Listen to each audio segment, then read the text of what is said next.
حبيبي وحبيب إله العالمين أبا القاسم محمد. اللهم صل على محمد وعلى محمد وعلى أهل بيته الطيبين الطاهرين المعصومين الهاديين الذين أذهب الله عنهم الرجس وطهرهم تطهيرا. اللهم صل على محمد وآل محمد. قال الإمام عليه أفضل الصلاة والسلام في صحيفة السجادية: أعوذ بالله من الشيطان الرجيم. بسم الله الرحمن الرحيم. اللهم يا كافي الفرض الضعيف وواقي الأمر المخوف، أفردتني الخطايا فلا صاحب معي، وضعفت عن غضبك فلا مؤيد لي، وأشرفت على خوف لقائك فلا مسكن لروعتي، ومن يؤمنني منك وأنت أخفتني، ومن يساعدني وأنت أفردتني، ومن يقويني وأنت أضعفتني. وصدق إمام علي بن الحسين عليه أفضل الصلاة والسلام. اللهم صل على محمد وآل محمد. My dear brothers and sisters, Assalamu alaikum wa rahmatullahi wa barakatuh. Tonight, inshallah, we will discuss in dua number 21 of Sahif al-Sajjadiyya, which is one of the important du'as in Sahif al-Sajjadiyya.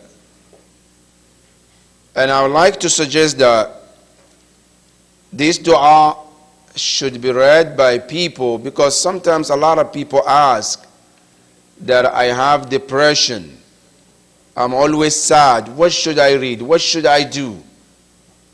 Dua 21 of Sahif al-Sajjadiyya is one of the dua that can cure depression. Because when you go to the title of the dua, Imam Zain al-Abidin alayhi salam, he said this dua is for person who always in the state of sorrow and grief. When you are state of grief, sorrow, you're sad, this is the dua to read. That is number one. Number two, when a person also feels overwhelmed with sins, with shortcomings, and you want to express also your sorrow to Allah subhanahu wa ta'ala about your action, your deed, dua number 21 of Sahif al-Sajjadiyya is one of them. That is about that dua.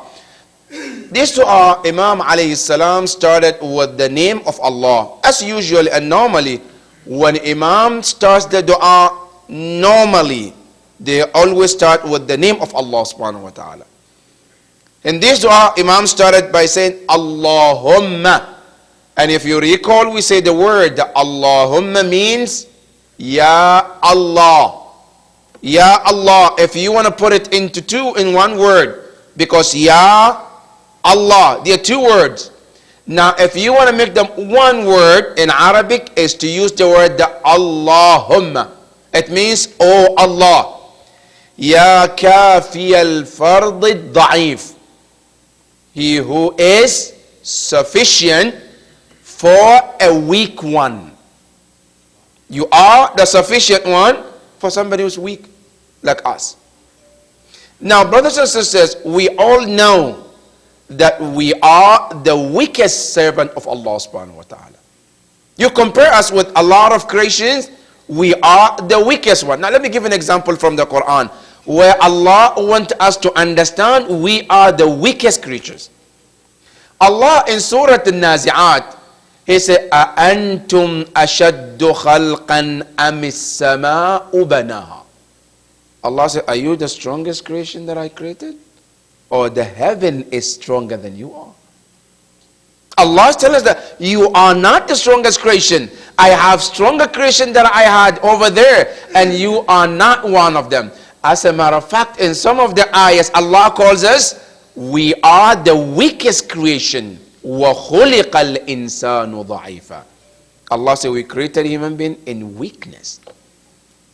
Now if you want to understand how weak we are as a human being, now you look how much we feel we are, whoever we think we are. But as soon as something happened to your eyes, how weak do you feel you are? When your stomach becomes, for example, in pain, how weak do you feel you are? When something happened to your body, you feel how weak and helpless you are. That tells you how weak human being we are. So here Imam is talking to Allah. Ya Allah, I am the weakest one, and you are the only one who can be sufficient for somebody who's weak like me. Then Imam continues, وَوَاقِيَ الْأَمْرَ الْمَخُوفِ, and the protector of something that is fearful. Something you're afraid, something you're worried about, Allah subhanahu wa ta'ala is the only one who can protect it, that fear. Now you go to the examples in the history of Quran, in the history of mankind. There are so many situations where people were in fear. They don't know what to do, but immediately Allah brings them the solution and lift that fear in front of them. I'll give an example from the Quran. One of them is Bani Israel. Bani Israel, when they were leaving Egypt with Musa alayhi salam, and Pharaoh was behind them, was attacking. They got in front of the river. Now there is one thing in front of them, the river they cannot cross because they didn't have any equipment to cross the river. Then behind them there is also Pharaoh coming. Now Bani Israel, what did they do? They were get into fear. And they started saying to Musa alayhi salam, Ya Musa, now you got us this position. We can't cross this river to rescue ourselves. We can't go back because Pharaoh is behind us. Now what do you want to do? Now they wanted to blame Musa alayhi salam. Musa alayhi salam said, don't worry, we have Allah. And Quran mentioned, Kalla inna ma'iya rabbi sayahdeen. He said, I have my Lord with me. I'm not worried. I know He will guide me in this. Immediately, Allah said to Musa, Ya Musa, idrib bi'asaka al-bahr. Take your stick and strike that river. It will split into 12 different parts. And that's what happened. By the time Pharaoh and his people came, Bani Israel were already crossed the river.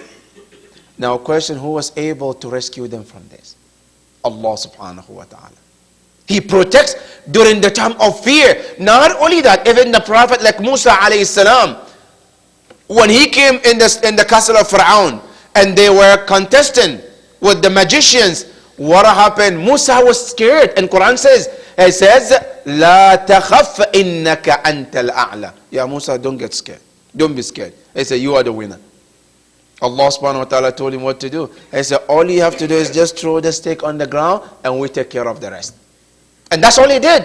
When he threw the stick on the floor, the stick turns to a snake, and it did exactly what Allah wanted to do.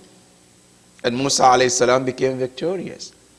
So when we are in the state of fear, the only one we have to turn to is Allah subhanahu wa ta'ala. He is the only one who can protect you. That's why Imam says, وَوَاقِيَ الْأَمْرَ الْمَخُوفِ. Anything that we are afraid of, we are sorrow and we are in the state of fear, I say, you are the one who can protect it. Then Imam says, أَفْرَدَتْنِي الْخَطَايَا. Now he wants to talk about the sin. Because usually, brothers and sisters, in the hadith, we have a hadith stating that when you see a person constantly in the state of sorrow, sadness, for no reason. Say when somebody passed away, there's a reason for sadness.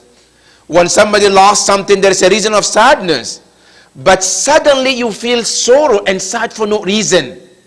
One of the causes of it is sin. When a person commits sin, one of the effect of sin, it causes you to always be in the state of sorrowness and sadness. And I mentioned one of the dua for curing the sorrow and depression is this dua. Another one is another dua that we read all the time, Hadith al-Kisa. Hadith al-Kisa is the cure of any depression too. Because you go to the part of the Hadith al-Kisa, you say, Wama, when Imam asked the Prophet about what is the benefit of being under this cover? Then the Prophet says, Ma dhukira khabaruna hadha fi mahfilin min mahafil ahli al-ard wa fihim mahmum. Mahmum from the word alham. Alham means a sorrow. A person is in the state of sorrow. It's illa wa farrajallahu hamma. Unless Allah subhanahu wa ta'ala will take care of that sorrow. So if a person has that state of always being in the state of sorrow and sadness, the medicine is Hadith al-Kisa as well. And that is what our Imam told us. So here Imam said, Afradatni al-khataya. He said, my sins has made me lonely. Fala sahiba ma'i. I have no companions with me. I have nobody. I'm alone. He said, Wada'uftu an ghadabik. And I'm weak in front of your anger. Meaning nobody can stand the anger of Allah subhanahu wa ta'ala. When Allah is angry, it doesn't matter who you are, it doesn't matter who I am. Nobody can stand the anger of Allah subhanahu wa ta'ala. Now let me take you to another history of the Quran. One of the group of people that Allah created, and Allah stated, we did not create human being like them. Because of their body and their structure. And they're known in Surah Al-Fajr, the people of Prophet Hud. The narration said, they are giant to the point where those people, they don't build houses like we do. What do? They build mountains to be their houses. That is how strong they are. And the narration stated that any one of them can pick any one of us like the ant in your hand. How do you pick an ant? And you can watch the ant walking. That is how they can pick any one of us today. Now you imagine how big they are. And Allah said, Lam yukhlaq mithluha fil bilad. Allah said, we did not create people like them. And these people, when Prophet Hud alayhi salam, and by the way, you know, Prophet Hud also is the same like them. Prophet Hud was giant too. When you go to his grave, Allahu Akbar, you will think like 10 people were laying down. But just one man. That's how Allah created them. Now here, these people, because of their structure, because of the way they look, they always feel nobody can do anything to them. Because they're strong. And when Hud alayhi salam was telling them that Allah who gave you this power and created you this way is much stronger than you are. They said, no, nobody can do anything to us. Hud alayhi salam told them, look, whenever Allah is angry and his punishment comes, you can't stand. They say, bring it on. You see how arrogant a person can get? They say, bring it on. Tell Allah to bring that punishment on. We're ready. Hud alayhi salam told them that the punishment of Allah is a storm that is coming and you can't stand it. They said, yeah, no. Yeah, Hud, who is there to treat people like us? Just tell your Lord to bring that punishment.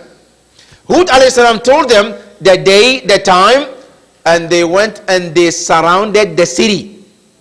All of them, they came out, they surrounded the city, holding hands. And their aim is to protect that storm from coming. They think they're so strong, they can protect it.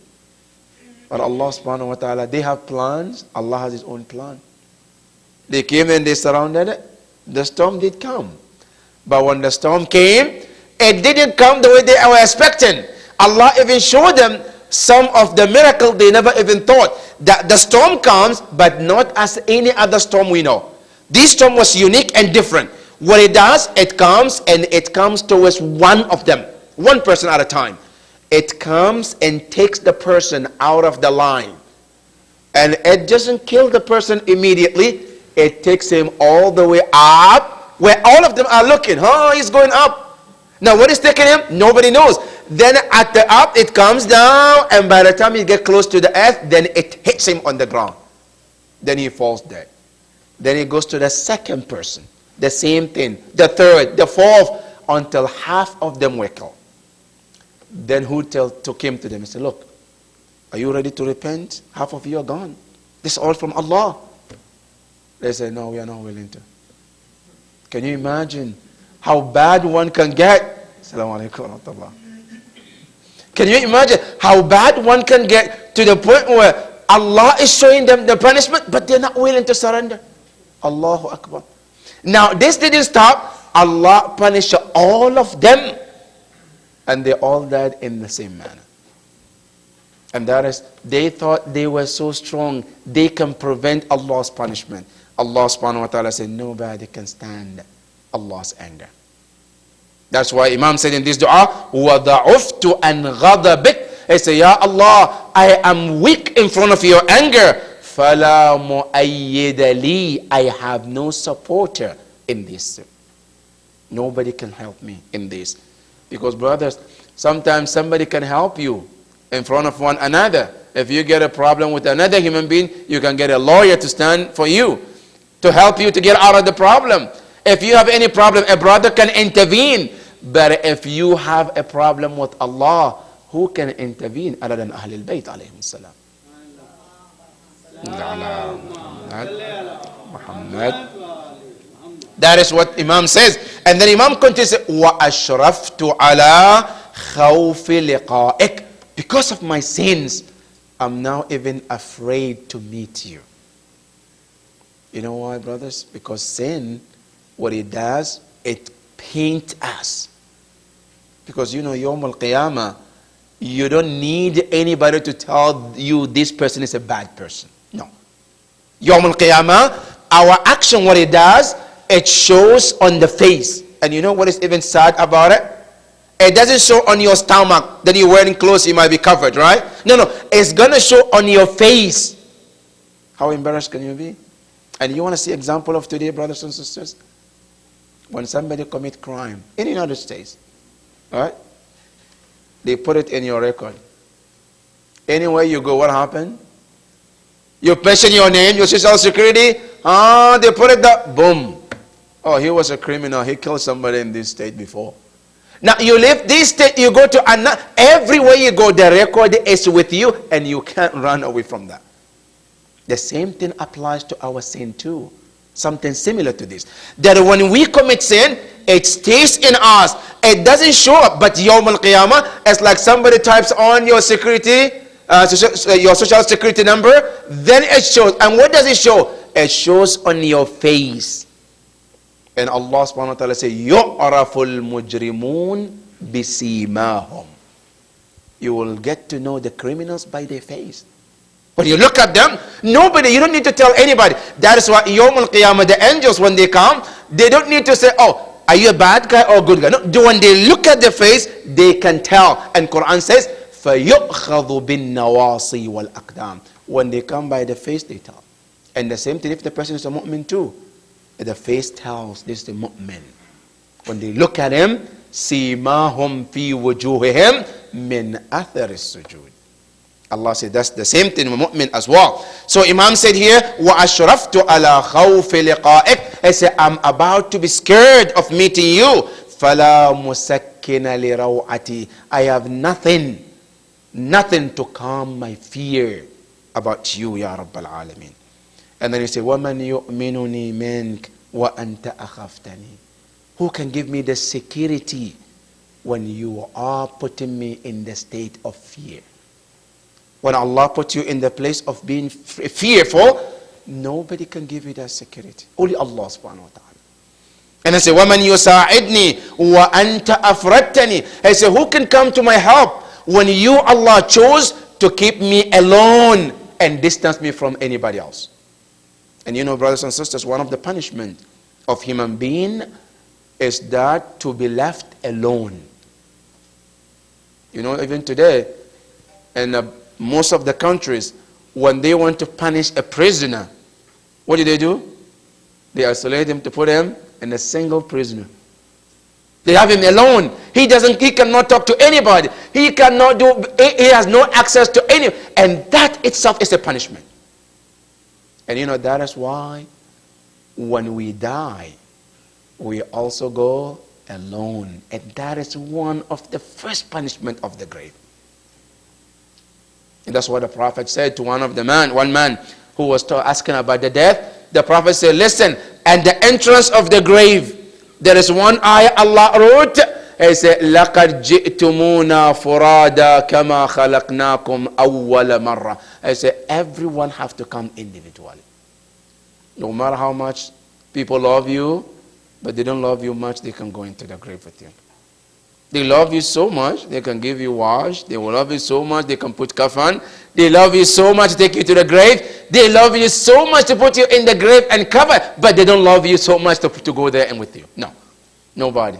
Even a husband and wife, if you want to try it, say, honey, if I die first, I want you to go with the grave with me for one night, inshallah. See if honey is going to do it.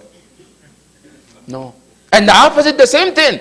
You tell your wife tells your husband, if I die, I love you so much, I can't separate with you. The first night, just the one night, inshallah, just we're going to spend there, and Allahu Akbar. He will wait until the minute of death, say, okay, inshallah, I divorce you, you know, not my husband anymore, inshallah, you can go. That is a human being.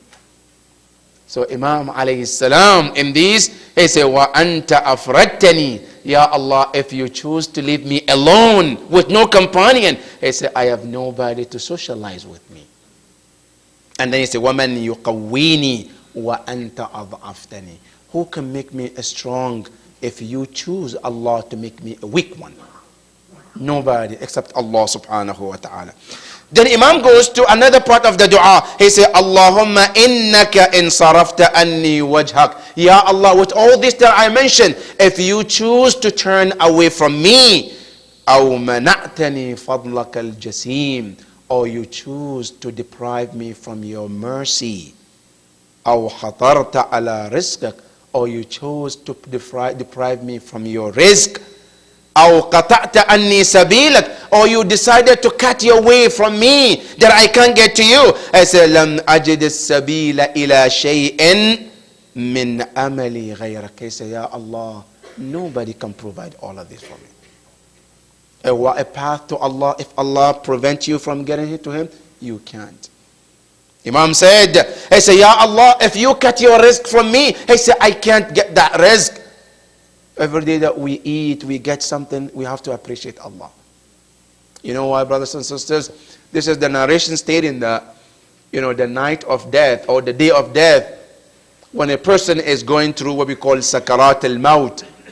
And that stage, there is an angel who will come and say to the person, I am the one who always provides your rizq. But today, Allah told me your rizq is over. There is no rizq for you anymore. Then another angel comes and says, Ana alladhi ut'imuk. I'm the one who always brings you your food, what you eat. I'm the one who provides you. But today I have been told your food is finished. Then the one will come for the food, and each one of them will come. Now the question is, because Allah told them, your rizq and your food is over. So if Allah chose to end our rizq or any blessings, nobody can provide for us except Allah subhanahu wa ta'ala. Then Imam continues, Ilahi asbahtu wa amsaytu abdan dakhiran. He said, Ya Allah, I wake up in the morning and I also live to see the evening, and I want to be at the most lowest servant of yours. Abdan dakhiran. Like, I want to be a great servant of yours. La amliku li nafsi naf'an wala darra. I don't own or I don't have any good or bad for myself. I can't provide good for myself. I can't provide evil for myself. All is in the hand of Allah. And then he says, Ashhadu bidhalika ala nafsi. He said, every part of my body is my witness. If you ask my eyes, they can tell you that it's a blessing from Allah. If you ask my hands, my legs, they all bear witness that everything is from Him, from Allah subhanahu wa ta'ala. وَأَعْتَرِفُ بِضَعْفِ قُوَّتِي. And I'm here to confess one thing to you, Ya Allah. What am I confessing? That I am nobody in front of you. I am nothing. I am the weakest one in front of Allah. And then Imam goes to talk about Ana abduka al-miskin. I am the servant of yours who is miskin, the needy, the destitute, al-da'if, the weak, al-haqir, the low one, al-muhin, al-faqir, al-khaif, the needy that is in the state of fear, al-mustajir, seeking a shelter and protection. And then you say, Allahumma salli ala Muhammad wa ali Muhammad. Allahumma salli ala Muhammad. And here you see in this dua, Imam mentions salawat like 3 times. The first one is this one, Allahumma salli ala Muhammad wa ali Muhammad. And then Imam continue, وَلَا تَجَعَلْنِي نَاسِيًا لِذِكْرِكَ. He say, Ya Allah. Now he's asking Allah. See the first part, he's telling Allah how bad he was, how weak, how he can't do anything without Allah. Now Imam is asking Allah something. The first thing is asking Allah, Ya Allah, don't make me be among those who forget your remembrance. That always a mu'min should stay in the remembrance of Allah. لا تجعلني ناسيا لذكرك فيما أوليتني ولا غافلا عن إحسانك. And don't let me be among those who always are unaware about your blessings around them. And always let me see that everything around me is from you. And not only that, let me also be able to appreciate those blessings. Because you know, brothers and sisters, most of the time we forget to look at the blessings of Allah around us. And you know what we try to look all the time? To look at things we don't have.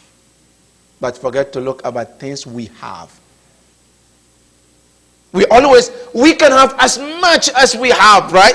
But then we try to look out of the many to look at 1 or 2 things I don't have. And I say, look, I don't have this. But what about the rest of them? We fail to see that. And that is why our Imam, they taught us, always look about those who don't have anything. The more you look at those who are below you, the more you can appreciate Allah.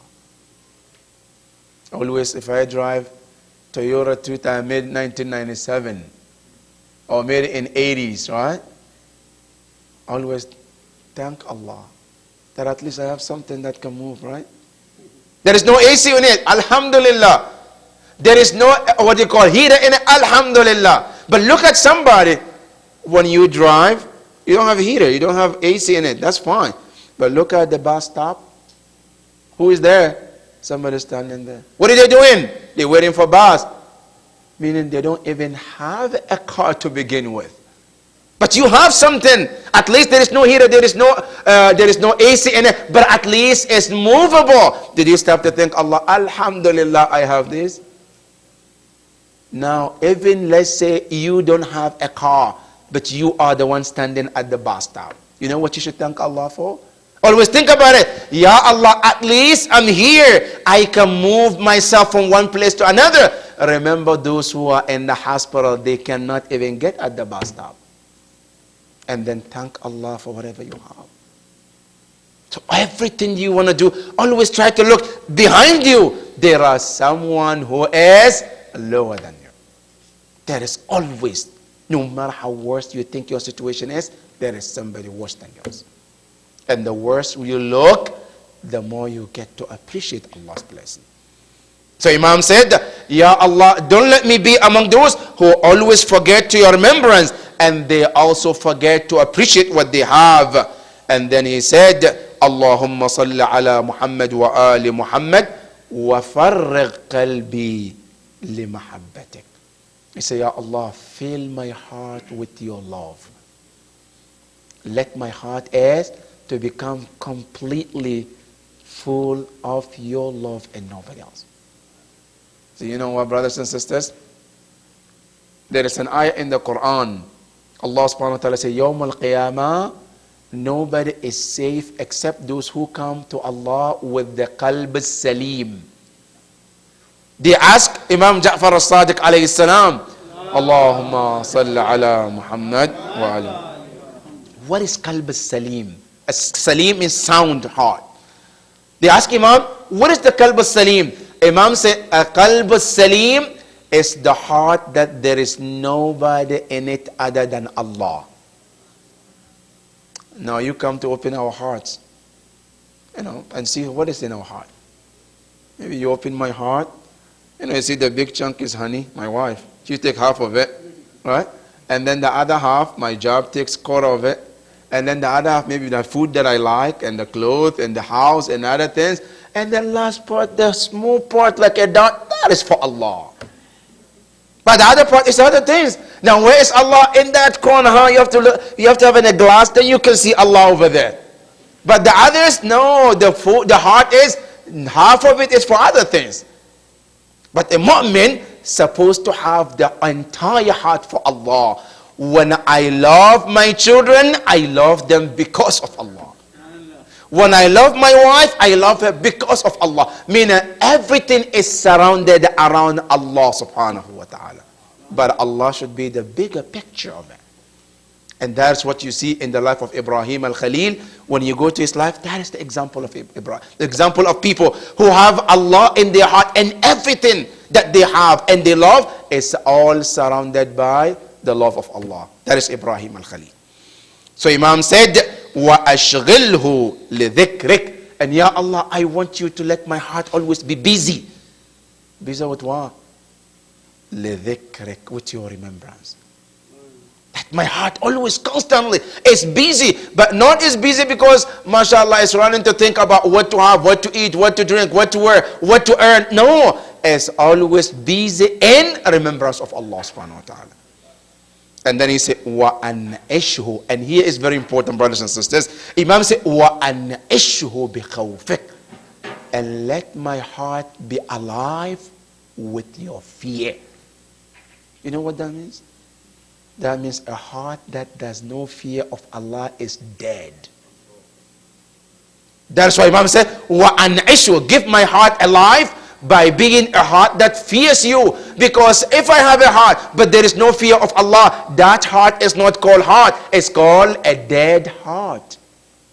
And that is why Imam said, وَأَنْعِشْهُ بِخَوْفِكَ. Let it be always alive, keep it alive with your remembrance and your fear Allah. And then Imam said, Allahumma salli ala Muhammad wa alih waja'alni lahum nasira. You say, Ya Allah, I want you to let me always be. See, now the first part, he's asking for himself. Now he's asking the second part, what to do for Allah. He say, Ya Allah, I ask you to always let me be a person who always support your cause and the cause of your chosen ones. The Imams, that everything that I do, I'm trying to raise and keep the awareness about what Allah wants and what Allah doesn't want. And the same thing, I want to keep the cause of Imams as well. He said, وَمْنُنْ عَلَيَّ بِشَوْقِ إِلَيْكَ. And Ya Allah, grant me the love of coming closer to you. That is one of the things we don't want. Going closer to Allah. We all love Allah, but we don't want to go to Allah. Right? Is anybody can tell you, I don't want Allah? You say, of course we want to go to Allah, but do you want to die? No. But how can you go to Allah when you're still alive? You have to die to go to Allah. We don't want a death, but we want to go to Allah subhanahu wa ta'ala. It's like somebody say, I want money, but I don't want to work. Okay, you can't get money unless you work. You want to meet Allah, you have to die. You have to love to die in order to love Allah, to meet with Allah subhanahu wa ta'ala. Here Imam say, Ya Allah, put in my heart the love of meeting you. Allahu Akbar. And then number 2, وَبِالْعَمَلِ لَكَ. And grant me the tawfiq to always be a person who works for your cause. See, loving Allah is something, and working for His cause is another. Working for cause of Allah is very important, brothers and sisters. And you see Imam Amir al-Mu'mineen in Dua Kumail, which we read every Thursday night. Imam Ali alayhi salam said to Allah, Allahumma qawwi ala khidmatika jawarihi. Ya Allah, strengthen my body. Not to go to gym because I want to look good. MashaAllah, I have shape, muscles, my chest is out, right? I'm walking and telling people like, look, I work it out. No, that's not what the Imam is asking. He said, Ya Allah, I want to be strong. but that strength to be used in your service, in your khidmah. When something happened, like Imam Ali alayhi salam, when a person comes to destroy Islam and I can defend Islam, I say, I'm out there. I'm defending Islam for the sake of Allah. That is what Imam is asking Allah. He said, وَبِالْأَمَلِ لَكْ بِمَا تُحِبْ, and help me to do, to act and do any action that will please you. And then he said, إِنَّكَ عَلَى كُلِّ شَيْءٍ قَدِيرٍ. You say, Ya Allah, I know all what I ask you, you are able to provide all that. Ala kulli shay'in qadir. Whatever I ask you, it might be too much for me, it might be too much for others, but for you, I know it's nothing, because you have the power over everything. And then he says, وَذَلِكَ عَلَيْكَ يَسِيرٌ. Not only have a power, it's nothing to you. Yasir is easy. How is easy? Because one hadith al-Qudsi from Allah subhanahu wa ta'ala, where Allah stated that, oh my servant, if every one of my creature will ask me about what they want, I say, I will give everybody what they want. But that will never reduce from my kingdom a thing. Anything. You come and say, Allah, I want this. I want one world. You give him. This one say, I want billions of land. Allah give everyone whatever you want. Allah say, I will give you, and it will not reduce anything in my kingdom. So what is it this, Ya Imam, Ya Allah? That's why Imam says, وَذَلِكَ عَلَيْكَ يَسِيرٌ. That all this what I ask for myself, in this world, in the hereafter, what I want you to make me be in your service and all that. He said, that's all nothing. They are easy in your state, Ya Rabbal Alamin. And then Imam ended with, وَصَلَّى اللَّهُ عَلَى مُحَمَّدٍ وَآلِ مُحَمَّدٍ. Allahumma salli ala Muhammad. Now the summary is this, brothers and sisters. If we want to put the entire dua, it's longer than this. I just picked some part of it and then talk about it. But the summary of dua, Imam wants to ask two things. Number one, to confess to Allah we are nothing. That is one. If you ever think we are something, Imam said, no, we are nothing in front of Allah. That is one. Number two, to also humbly ask Allah certain good things that is good for us in this world and the hereafter. That's the summary of the dua. You want to tell Allah, I'm nothing, and to humbly ask Allah things that will be good for you in this world and the hereafter. May Allah subhanahu wa ta'ala help us to follow these teachings of Imam alayhi salam, and may Allah help us to be the good servant, inshaAllah. Wa sallallahu ala Muhammad wa ali Muhammad. Allahumma salli ala Muhammad. Now we go question and answer. I think somebody has a question already. Yes, brother. Alaykum salam. By being ungrateful to Allah subhanahu wa ta'ala, is that a guna? Now let me repeat the question. The question is, when somebody is not grateful to Allah, is that considered a sin? The answer is yes. And not only is a sin, it's a major sin. So we have two kinds of sin. There is one called minor and there is one called major sin. Major sins means what? Major sins means a sin that just that one sin can send one to hellfire. When we say al-dhanbul akbar or dhanbul kabir, it means a sin that is enough. See, sometimes we believe that I have to commit maybe 1,010,000,000 sin, then Allah might punish me. But if I do 120, Allah might be my forgiveness. No. One sin is enough. And you want an example? Iblis. Shaitan is one of the example. You think Shaitan sent Allah 1,000,000,000 times before Allah said, I'm going to send you to hellfire? No. One sin. Disobedient to Allah. Usjud. Bow down. No, that's it. Allah said, وَإِنَّ جَهَنَّمَ لَمَوْعِدَكَ. Jahannam is your promise. That's it. One sin. So when we say a major sin, it's one sin. And not being grateful to Allah is one of the major sins. Yes. Yes. Can you talk about the fear of Allah? The fear, the two different fear that we have, and for Allah. Right. Fear of Allah, because mostly people they ask, they say, why should we fear Allah? There shouldn't be a reason to fear Allah. We should love Allah. And some people, they have a problem with saying fear. No, it's fear. We have to be realistic. It's fear. Because that's the word Allah used in the Quran. Man khashiya ar-Rahman bil-ghayb. Look in the dictionary, the word khashiya is called fear. وَعَمَّا مَنْ خَافَ مَقَامَ رَبِّهِ. Khawf means fear. The word that Allah is fear. But the understanding is different. Because we have two kinds of fear. One fear is out of danger. Like how much you're afraid and you're fearful of, let's say, a tiger. You're afraid of lion because they can harm you, they can hurt you. You're fearful of electricity because it can harm you. That is not the same fear with Allah, no. For Allah is different. And what is the difference? For Allah is fear out of love. How can fear become out of love? Let me explain. See, the first time you meet somebody you don't know, never seen them before, and for some reason, they come and they're nice to you. They see you, brother or sister, they say, this is, let's say, for example, they write you a blank check. Just go and do whatever you want. Allahu Akbar. You'll be happy. Thank you so much. You appreciate it and you leave. The next day you come, the same person comes with the box of gift, food, clothes, shoes. Allahu Akbar. Say, this is all for you. Say, thank you. You take it. The third day, the fourth, the fifth, the person that you have no any connection with, you know what your heart will start doing? Start, I like this guy. He's so kind, nice. Because you start to like him.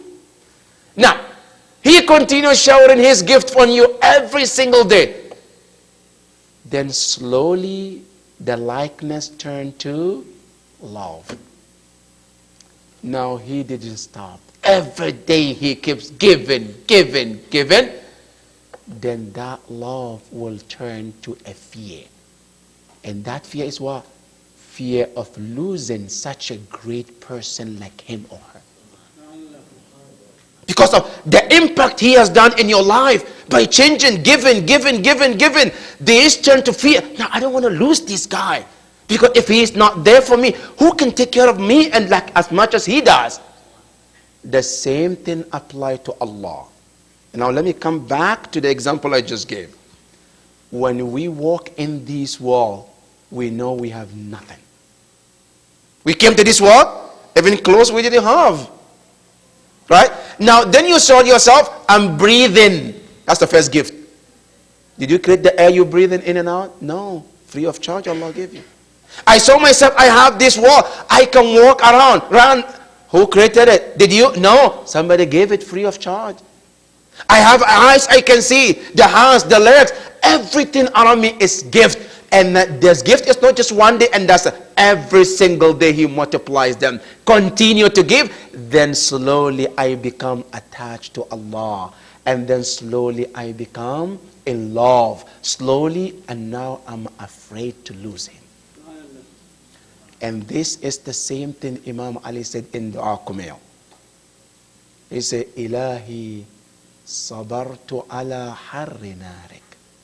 فَكَيْفَ أَصْبِرُ عَلَى فِرَاقِكَ. Ya Allah, he said, I can be patient with your punishment Yawm al-Qiyamah. If you want to put me in the fire, I said, I can. But you know one thing, Ya Allah, I can be patient with your separation. Losing you, he said something I can't, because I'm so attached to you that now I can't help myself to lose you, Allah subhanahu wa ta'ala. And that is the love or the fear of Allah we're talking about. Not the other fear, which is from the harm or from the hurt of other beings. Yes. This program is designed for our youth, to promote our youth. So if you have any question, you go ahead first. Because we want to make sure our youth get involved and they take over the program. Usually if the youth don't have the question, I want to ask them question. Yes. Yes. Alaikum salam. I have a question of how counsel someone who definitely in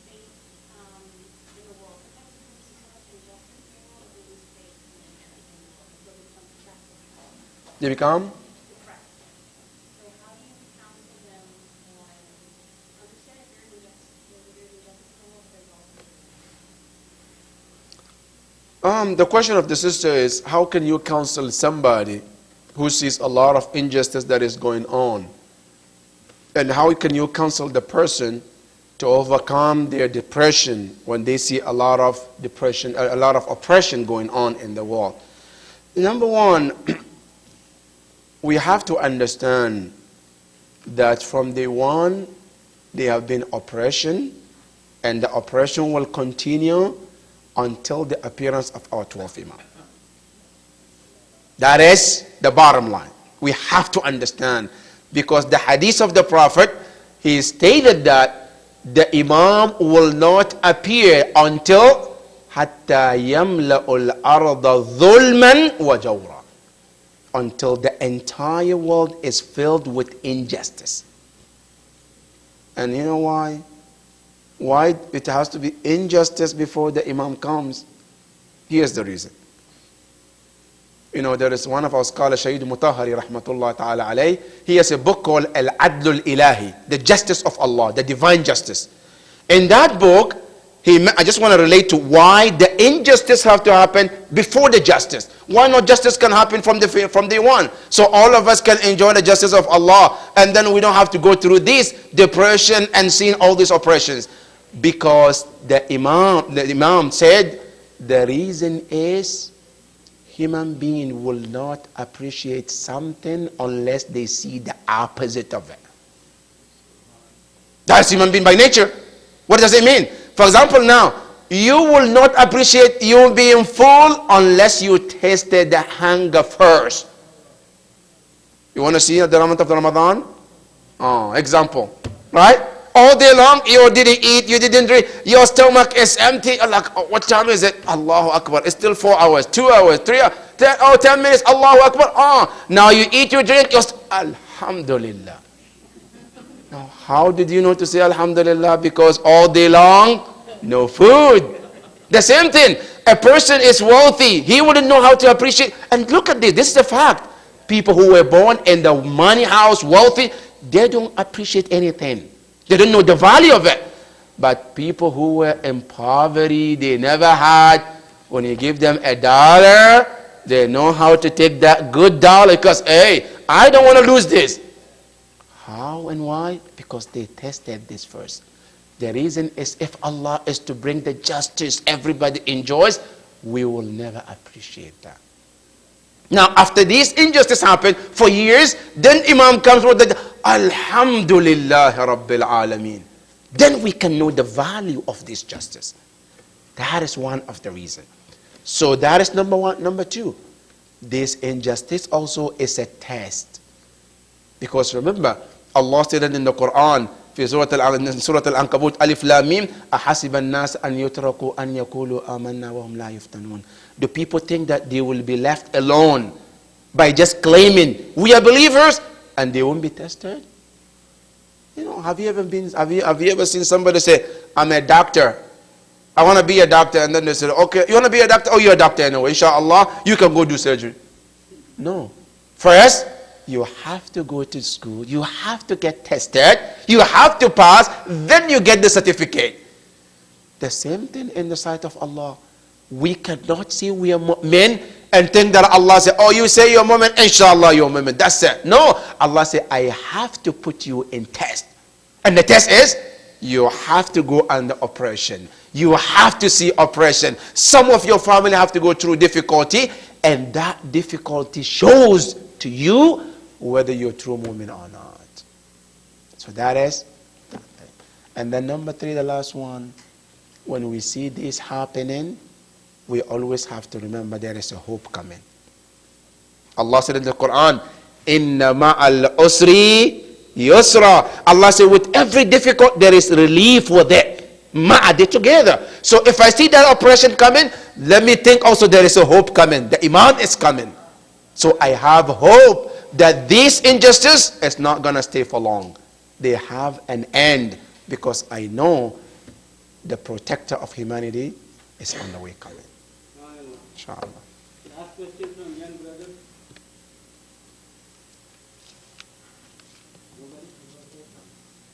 Alhamdulillah. Today's sponsor is Brother Ali Haidar and family. Let's do dua. Surah Fatiha. فاتحة فدى مرحوم إن شاء الله. بسم الله الرحمن الرحيم. الحمد لله رب العالمين الرحمن الرحيم مالك يوم الدين إياك نعبد وإياك نستعين اهدنا الصراط المستقيم صراط الذين أنعمت عليهم غير المغضوب عليهم ولا الضالين. صدق الله العلي العظيم.